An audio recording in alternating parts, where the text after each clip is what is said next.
Very good morning everyone. I am Prabhuraj Kumar. From today I will be engaging your physics classes. Okay? In today's class we are learning the chapter of electrostatics. This chapter can be split into introduction, electrical conductivity, electron theory, charging methods and properties of electric charges. In today's life, man has been the supreme among all the species of this universe because of his thinking capacity and evolution of his brain, development of his brain. Along the evolution of this life, man has made so many inventions which has made his life much different from other species. Right? So, among all these inventions, we consider three inventions to be the best inventions because of which he is leading such a sophisticated life. Can you guess what are the best inventions which have made today's life so sophisticated? The first best invention considered is the invention of wheel. Is it not? Before the invention of wheel, the lifestyle of man was exactly similar to the lifestyle of other animals. But once man found how to use the wheel, his lifestyle completely changed. He started moving from one place to another place. So that made his life very easy compared to the lives of other animals. Then the next invention considered, it is the invention of electricity. Before the invention of electricity, life was somewhat difficult, right? So there are a lot of changes between the lifetime before the invention of electricity and after the invention of electricity. It has made man's life much more easier than before. Is it not? Next invention that has brought a lot of changes in man's life, that is the invention of internet. I guess all of you know the usage of WhatsApp, Facebook, all these social media, and today's online class that we are conducting, that is also because of internet itself. Among these three inventions, we are learning the concept of electricity.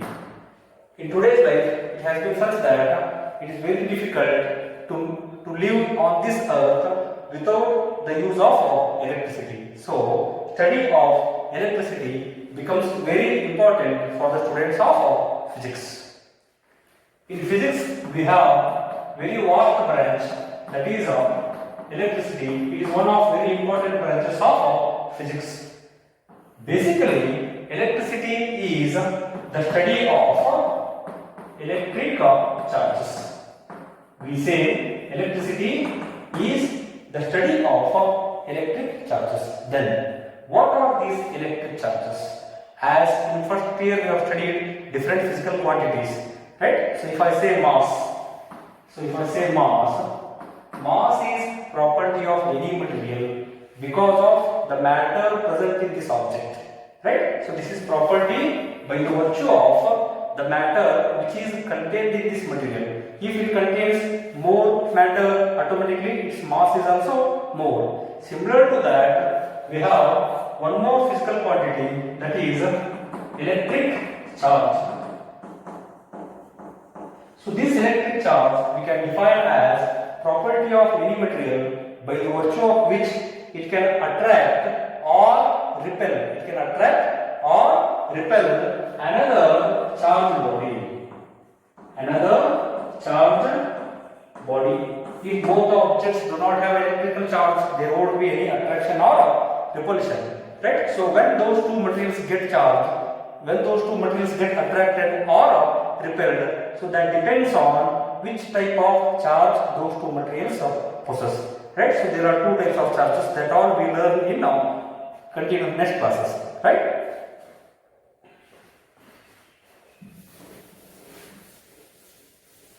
So this electricity branch, this branch we can classify into two categories. So that are static electricity and current electricity. This static electricity also has another name, that is electrostatics. In simple words, we can define static electricity or electrostatics as the study of electric charges. The study of electric charges. It is a branch of physics that deals with the study of electric charges which are in the state of rest. When you observe this name itself, this electro indicates the electron, and statics, as we learned in first year, it indicates the state of rest. So in electrostatics, we consider the study of electric charges which are in the state of rest. If I want to define it more precisely, we can also define electrostatics as the branch of physics that deals with the study of electric forces, electric fields and electric potentials. The branch of physics that deals with the study of electric forces, fields and potentials because of electric charges which are in the state of rest. I repeat again, electrostatics is the branch of physics that deals with the study of electric forces, fields and potentials because of electric charges which are in the state of rest. Then question arises, so what are these electric forces, electric fields and electric potentials? So those concepts we study in detail as we move on with this chapter. Okay. Then what is this current electricity? Current electricity is the branch of physics that deals with the study of electric charges which are in the state of motion. Most of the practical applications we have the electrical charges which are in the state of motion, right? So current electricity is the branch of physics that deals with study of electric charges which are in the state of motion. So we have another unit of weightage 13 marks, current electricity, so that we study in further classes. I hope so far the concept is clear.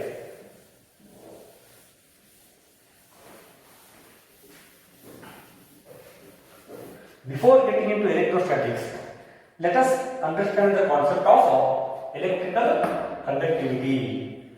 In nature, electrical conductivity is also one of the very important properties of the materials, right? So we already have come across this concept in our high schools. Okay, based on the property of electrical conductivity, materials can be categorized. They can be classified into three major categories. So they are conductors, insulators, and we have one more special category, that is semiconductors. And in schools, we all know conductors are the materials which allow electrical current or the flow of electrical charges. Conductors allow the flow of electric charges through them. And the examples are the metals. Metals are very good conductors of electricity, such as we have copper, we have aluminum, we have silver. We have so many metals which are very good conductors of electricity. In fact, the silver is the best conductor available in this nature, right? So these are all basics that we have learned in high schools. Whereas insulators are the materials which do not allow any electrical charges to flow through them. They do not allow any electrical current. Electrical current is nothing but flow of electrical charges. Insulators are the materials which do not allow any electrical charges to flow through them. And what are the examples? The most familiar examples are, we have plastic, glass, wood. These are very familiar examples of insulators. Okay. Next we have semiconductors. Semiconductors are the materials which allow the electrical charges only under certain specific conditions. Right? So these people say they are neither conductors nor insulators. There are some conditions. There are some fixed conditions under which semiconductors act as conductors. There are some conditions under which semiconductors also act as insulators.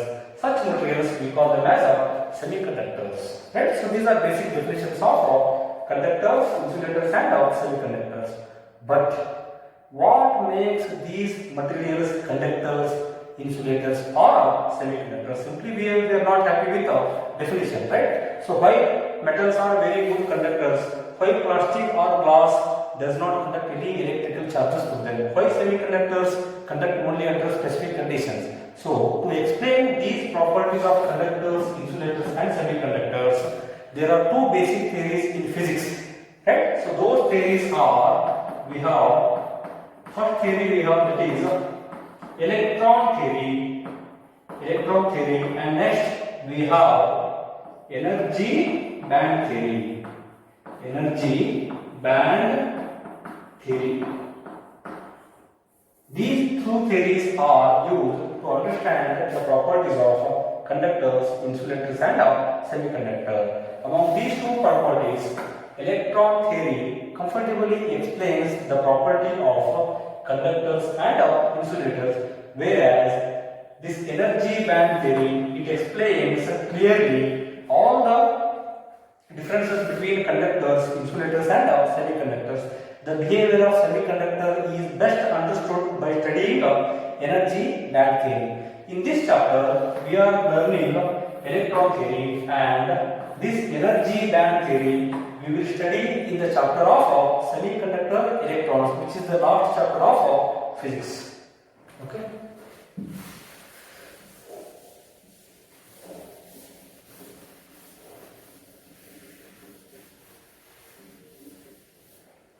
Next,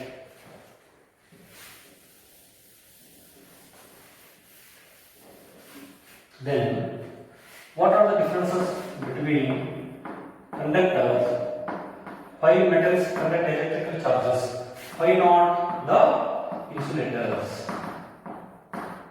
For this, we shall start with the basic Bohr's atomic model. As we know, all the materials, it may be conductor, insulator, or any physical material, any matter in this universe, it may be element, it may be compound, it may be solid, it may be liquid, or whatever it may be, any matter is made up of very large number of atoms.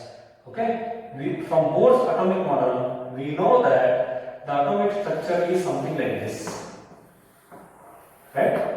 At the center, we have something called nucleus. At the center, we have nucleus. In this nucleus, basically, we have the atomic particles. They are protons, and neutrons. We have certain number of protons and neutrons which are held within the nucleus by very strong nuclear forces, right? So it is very small volume of the atom. Then we have another particle, that is electron which are revolving around the nucleus. These electrons are revolving around the nucleus in specific orbits. Right? So we have different orbits. So these electrons are revolving in different orbits depending on the energy levels which they contain. Right? Depending on the energy present with those electrons, orbits are revolving around the nucleus in different orbitals. Right? Then, so in conductors, the electron theory, we were studying electron theory, is it not?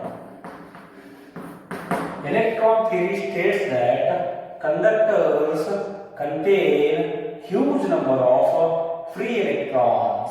So what are these free electrons? Right? So that we shall study here. Right? Look at this. And we know the charge of proton is a positive. We know that protons are positively charged, right? That I write as a QPR. Then the charge of neutron is a zero. It is neither positive nor negative because it does not have any charge magnitude. So neutrons do not possess any electrical charge, right? So then the charge of electron is a negative. Electrons are negatively charged particles. Is it clear? And about this charge, this electric charge, its symbol we use, it is a small q. We use the symbol of a q for electrical charge, and the unit, the SI unit of this charge is coulomb. Coulomb is the scientist who worked a lot for the electrostatics. So in his respect, we use the unit of coulomb. If I write it completely, I should start with a small letter. If I write symbol, I can write it as a capital C, which is according to the laws of SI units. We have certain set of rules to write SI units, right? So the unit of electrical charge, it is a coulomb, or we can also write it as a capital C. Is it clear? Then we have the charge of electron. Charge of proton, this we write it as plus E. Charges of proton is positively charged, and the magnitude of charge of one proton is written as small e, and charge of one electron, it is written as minus of E. The magnitude of charge of proton is equal to magnitude of charge of electron, but the charge of proton is positive, the charge of electron is negative, right? And the value of this charge, what is the magnitude, what is the value of this charge? So this E is equal to 1.602 into 10 raised to minus 19 coulombs. That is the value of magnitude of charge. If it is proton, it is plus 1.6 into 10 raised to minus 19 coulombs. If it is electron, it is written as a minus 1.6 into 10 raised to minus 19 coulombs. Right? So that is the value of charge present on proton or electron, and neutron does not have any charge. So the magnitude of charge of neutron, we write it as a 0. Right? So the charge of neutron is equal to 0. This is about the electrical charge. Right? Then again we shall come to this atomic model here. We know at the nucleus, in the nucleus we have certain number of protons and certain number of neutrons. Okay, and we have the electrons revolving around the nucleus. Then these protons, so let me highlight them. So these protons being positive and neutrons being electrically neutral, the net charge of this nucleus is positive, right? And these electrons are negatively charged. These electrons are negatively charged, right? And we know like charges repel each other and unlike charges attract each other. Unlike charges means if I have two objects, if it is positively charged, if it is negatively charged, there will be attraction between these two charges. So that we study in the properties of electrical charges. If I have similar charges I also call them as like charges. Like charges, there will be repulsive force. They will move away from each other if they are like charges. So if I have both negative charges, they are also like charges. These two are similar charges. These two are similar charges. They again repel each other. Unlike charges means opposite charges attract each other, right? So according to this, there must be some attractive force between the nucleus and electrons. So because of this attractive force itself, these electrons will be held within their orbitals by the nucleus. I repeat again. So these electrons will be trying to escape out of the atom. But since this nucleus is having positive charge and these electrons have negative charge, there will be attractive electrostatic force between this nucleus and electrons. So all these electrons are under the influence of nucleus. All the electrons are held in their positions because of attraction of this nucleus. But what happens is, just here, I have 2 electrons in this inner. Let us consider, I consider an element which is having total of 6 electrons. Okay, 2 electrons which are revolving in the innermost orbit. Next 4 electrons are revolving in the outermost orbit. Right. So as I move away from the nucleus,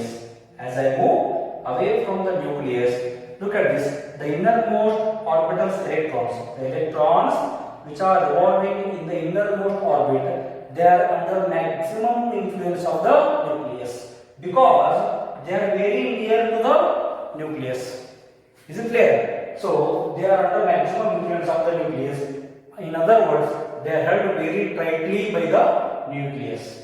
Right? Then, but these electrons which are away from the nucleus or which are revolving in the outermost orbit, there is less force acting on those electrons by this nucleus. Is it clear? So these electrons which are in the outermost orbits, it is very easy for them to escape out of the electrons, escape out of the orbits. So, but it is not possible because for any motion we need some energy, right? So, if there is supply of some external energy to these electrons which are in the outermost orbits, so these electrons can easily escape, right? So that extra energy, the external energy required by the electrons which are moving in the outermost orbits, that external energy to be given to the electrons is also called as, we call it as work function. Right? So we are learning for the first time, work function is the amount of minimum energy to be given to the electrons which are in the outermost orbits of an atom to escape out of the orbit. Is it clear? So in conductors, the atomic structure is such that, so the work function required for these electrons is very less. Right? So in atmosphere we have some temperature. The atmospheric temperature. So because of this there will be certain heat. There will be some amount of heat energy available in this nature, in this atmosphere. So that heat energy I call it as a thermal agitation.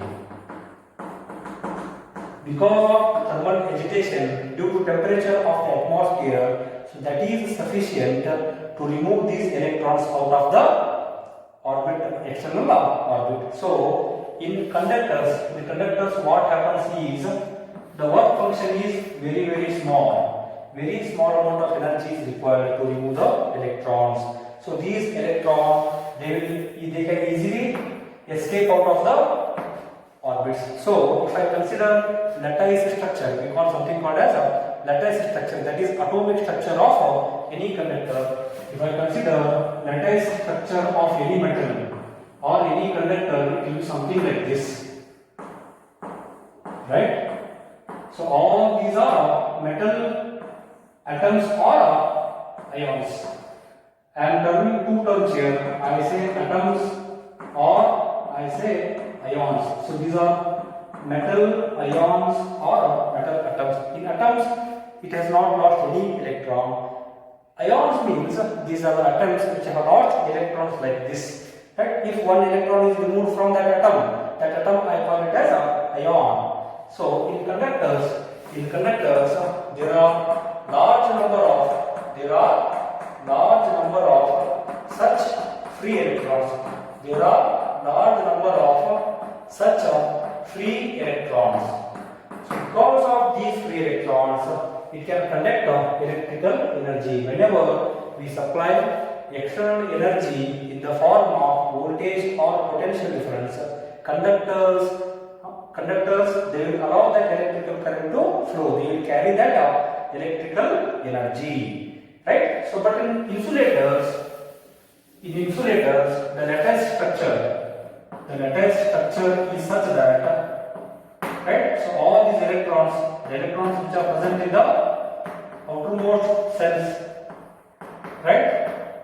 So they are not free to move. In insulators, electrons are, they are not free at all. They cannot escape out of the atomic structure. If I say the nucleus, if there are electrons in the outermost orbits here, so this structure, atomic structure of insulators is such that they cannot come out of the orbits at all. Their work function, it is also denoted as phi. The symbol we use for work function, that is phi. The work function for the insulators is very large. We cannot remove the electrons out of those external orbits. When there are no free electrons, insulators cannot conduct electrical energy, right? So as of now, I hope this is sufficient to understand.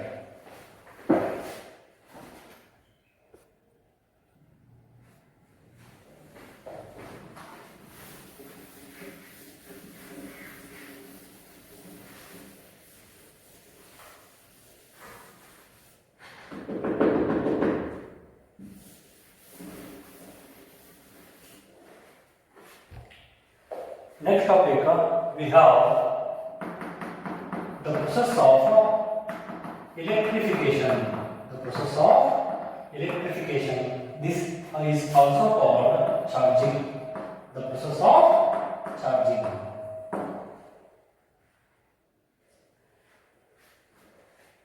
Already we discussed a material can be either positively charged or negatively charged. So there are two types of charges. There are positive charges and negative charges. Or a material can also be electrically uncharged or electrically neutral. So there are three cases. If I consider this object, so this object can be electrically neutral, or it can have zero charge, or it can be positively charged, right? So there are three cases here: electrically neutral, or positively charged, or negatively charged. When do we consider an object to be electrically neutral, or when do we consider an object is positively charged, or that object is negatively charged, right? So that we study under the concept of electrification or charging. Okay.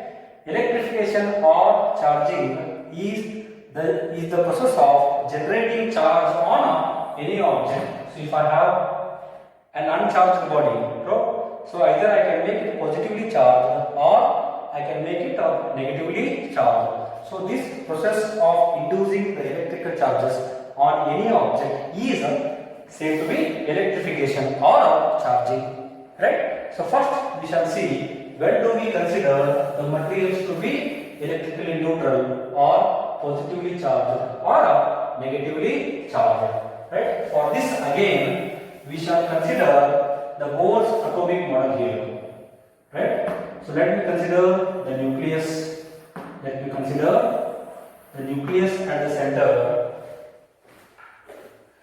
So here I will consider randomly a metal X. I will call this element as X, right? So let us say there are, and previously we have also seen this atom. The basic components of atoms are protons, neutrons, and electrons. Is it not? So we know that nucleus holds certain number of protons, right? So let me draw those protons with pink color here, right? So let us say there are 6 protons, right? And let me consider there are 6 neutrons drawn with the yellow color. Okay? So let us write, let me have electrons here. I am considering here a stable atom of an element of X. I am considering one atom of the element of X. Okay? Then look at this. The total number of protons present in this nucleus, which are pink colored here, so that is 6. 1, 2, 3, 4, 5, 6. So let me write here the number of protons. The number of protons is equal to 6. Right? So let the number of neutrons is also 6. Most of the cases we will be having same number of protons and neutrons, but that is not the rule. In some isotopes we can also have different number of protons and neutrons. Okay? So that number of neutrons, let that is also equal to 6. And when I consider stable atom, I say this atom is stable. So stable atom contains equal number of electrons as the number of protons. That means whatever number of protons is there, number of electrons will also be same. So here I have the number of protons which is equal to 6, and hence number of electrons is also equal to 6. Then, so there is one curious question here, that is, so we shall study it later. So let me ask you a question here, that is, already I have told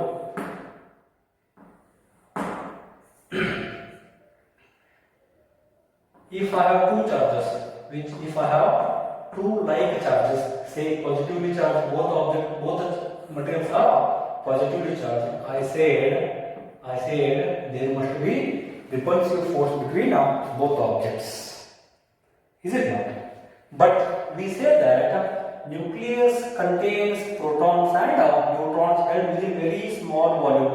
So if I consider this complete atom, most of the volume of atom is empty, means these protons and neutrons are held in very small volume of the nucleus.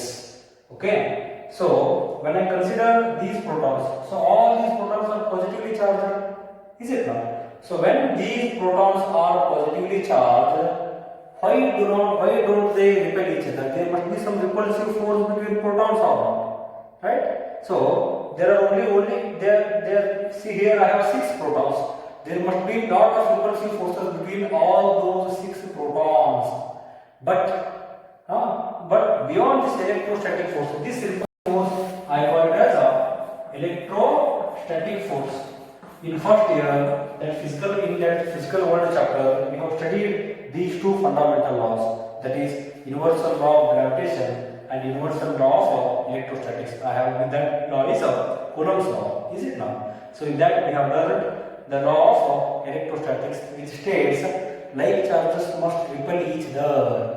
Here, even though I have 6 protons, all those protons are held within the nucleus, right? So here what we see is, beyond this electrostatic force, even though I have electrostatic force here, I have one more force which is strong nuclear force. This strong nuclear force is much stronger than this electrostatic repulsive force. So this nuclear force effect is much more compared to the electrostatic force. Because of this strong nuclear force itself, these protons, even though all those are positively charged, all they are held very strongly within the nucleus, right? So in first year we have studied 4 fundamental forces. Do you remember?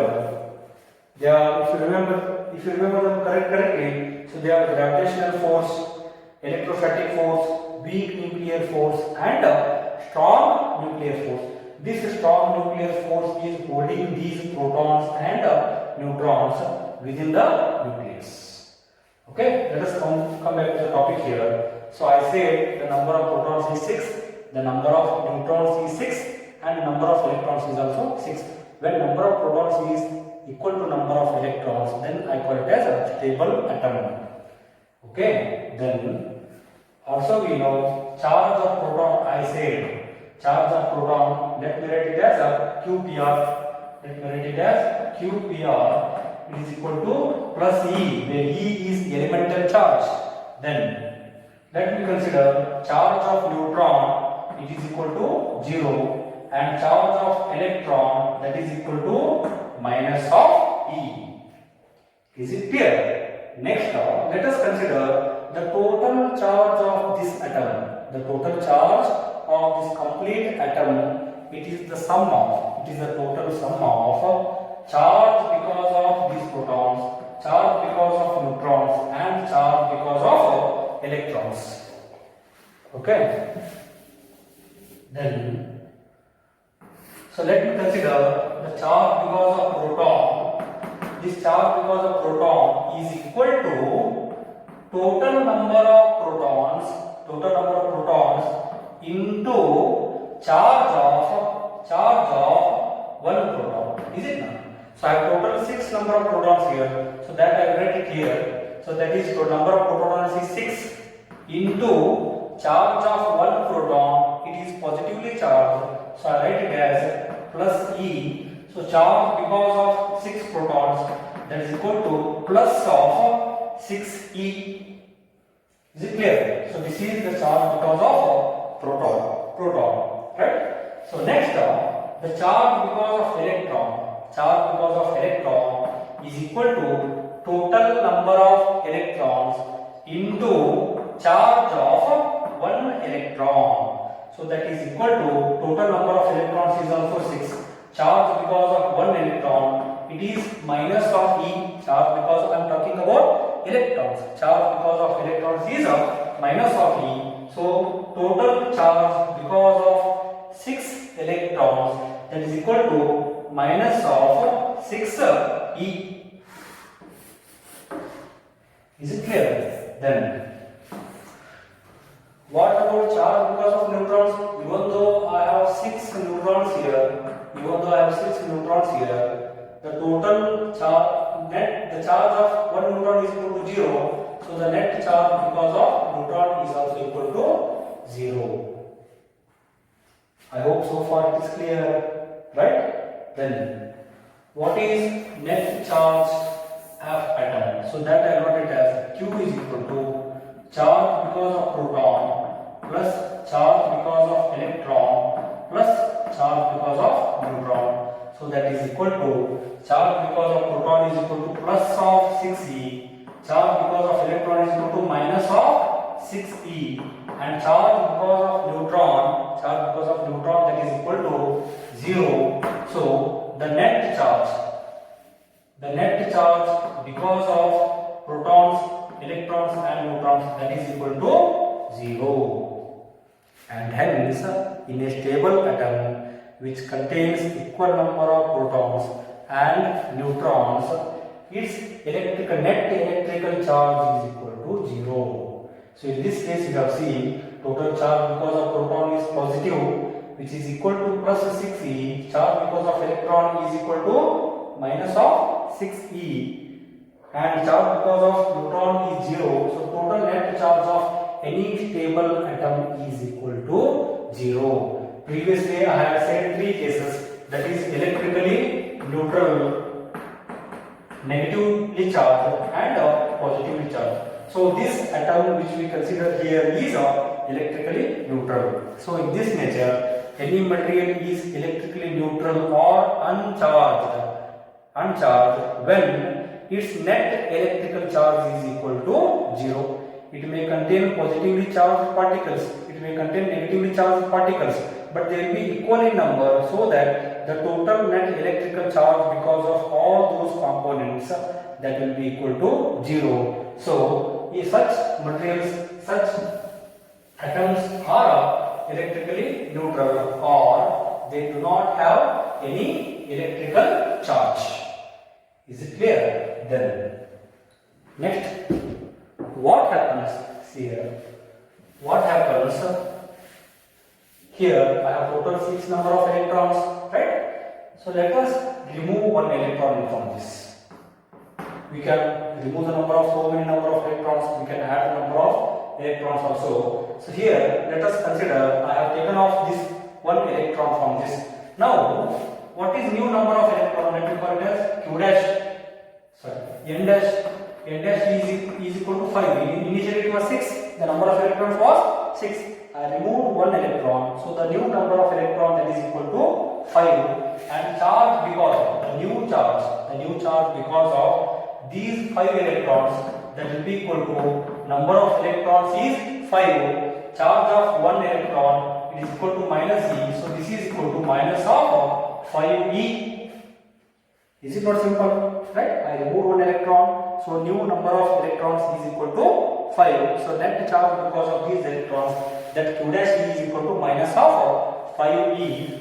But the charge because of proton, I did not change any number of protons. It is not possible to change the number of protons without keeping atom as it is. So I do not remove any proton. So the charge because of proton is again equal to plus 6e because it contains the 6 number of protons. Charge of one proton is equal to plus e. So total charge because of these protons is equal to plus of 6e. Right? So let us neglect the neutrons. Neutrons do not have any charge. They do not contribute for the magnitude of atoms electric charge.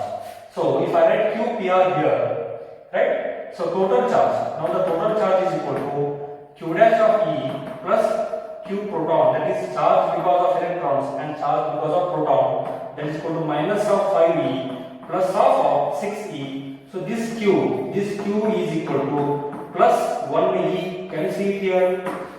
Initially when I consider atom, the net charge was equal to 0. But when I removed one electron, the number of electrons is not equal to number of protons, and charge because of electrons is not equal to charge because of protons. So the net electrical charge of this material, this atom, will not be equal to 0. I hope it is clear, right? So clearly you can see here the charge of this atom, it has been plus 1e. Now we should not call this as atom because it does not have equal number of protons and neutrons. So the atom which does not have same number of protons and neutrons, it is called ion. I hope you all know it. I call this atom as ion because it is having less number of electrons compared to the number of protons. So the atom which has less number of electron compared to the protons, that is negative ion. So that will be positive ion. So in positive, because it has gained the charge of positive plus 1e, is it not? So let us take one more electron. What happens? I remove one more electron here. Look at this part. So the new number of electrons, let me write it as n double dash e. So that is equal to 4. Initially the number of electrons was 6. In this I removed 2 electrons. I have 2 electrons in the innermost orbit and I have 2 electrons in the outermost orbit. The net number of electrons is 4, and charge because of this is also equal to minus of 4e. Is it not? Then what about charge because of proton? I did not touch any proton. So the number of proton is again 6. Charge because of proton is also same, which is equal to plus of 6e. The new charge of the atom, let me write it as 2 double dash. New charge of the atom is equal to sum of these two charges. Sum of charge because of electron and charge because of proton, that is equal to minus of 4e plus of 6e. Right? So new, look at this, Q double dash is equal to plus 2e.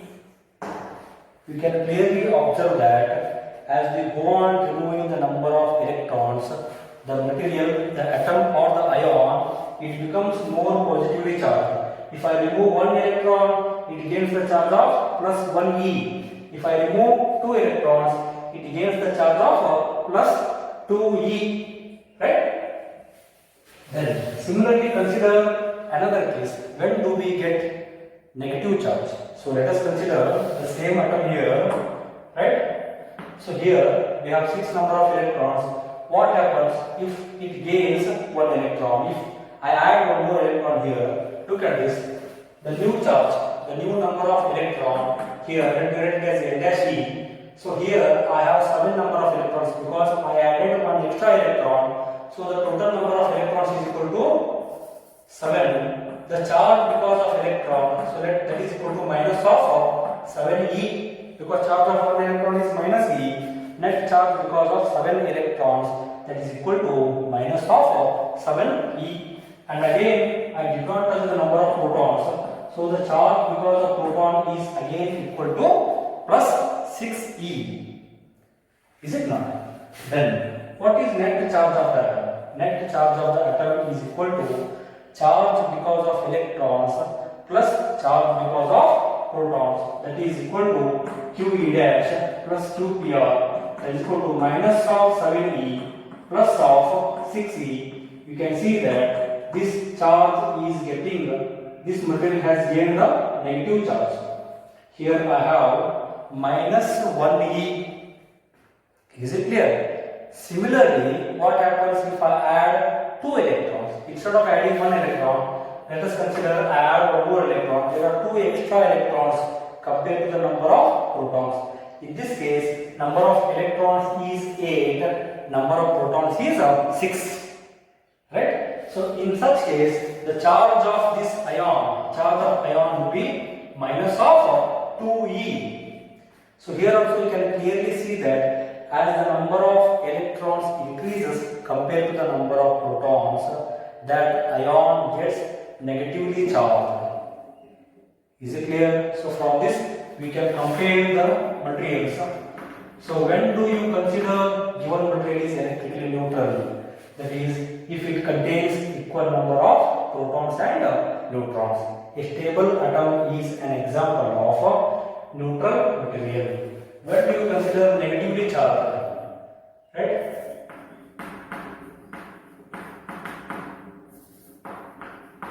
I say a material is negatively charged. So negatively charged is this example, is it not? So in last 2 cases, I added extra electrons. It contains excess of electrons compared to number of protons. So in such case, that material is always negatively charged.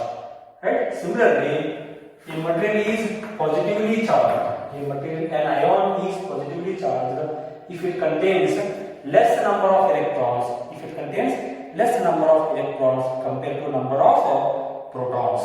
So this is about electrically neutral, positively charged and negatively charged ions. So when any atom contains unequal number of protons and neutrons, we do not call them as atoms, we call them as ions.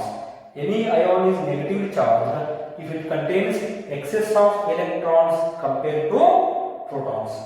Any ion is positively charged when it contains less number of electrons compared to number of protons.